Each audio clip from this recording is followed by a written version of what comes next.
शेतकरी कर्जमाफीसाठी अटी शर्ती निश्चित करण्यासाठी किसान सभा आणि शेतकरी संघटनांचा विरोध असताना सुद्धा राज्य सरकारने प्रवीण परदेशी यांच्या अध्यक्षतेखाली समिती स्थापन केली होती।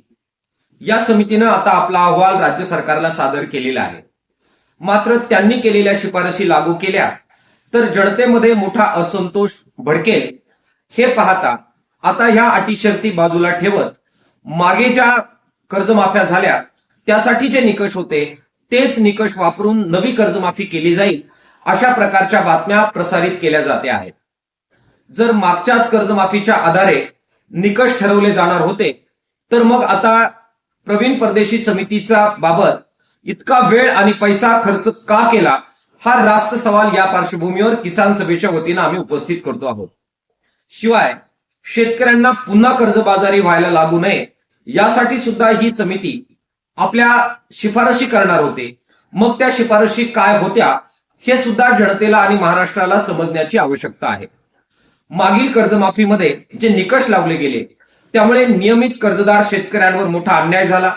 शेडनेटचे शेतकरी, त्याचबरोबर इमू पालन आणि इतर वेगवेगळ्या गोष्टींसाठी कर्ज घेतलेले शेतकरी यांना कर्जमाफीमधून वगळण्यात आल्यामुळे त्यांच्यावर सुद्धा अन्याय दूर झालेला होता। तो अन्याय आता पुन्हा तेच निकष जर लागू केले तर पुन्हा एकदा या कर्जमाफीमध्ये होणार आहे। त्यामुळे त्यामध्ये सुधारणा करावी।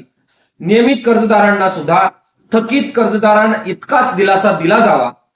इमू पालनचे शेतकरी, शेडनेटचे शेतकरी आणि त्याचबरोबर शेतीच्या इतर सुधारणांसाठी ज्या शेतकऱ्यांनी कर्ज घेतलं त्यांना सुद्धा लाभ दिला जावा आणि 2 लाखाच्या वर ज्या शेतकऱ्यांचं कर्ज आहे त्यांना सुद्धा दिलासा देण्याच्या बद्दल ठोसपणाने निर्णय घेतले जावेत ही सुद्धा मागणी कर्जमाफीच्या संदर्भामध्ये किसान सभेच्या वतीनं आम्ही करतोय।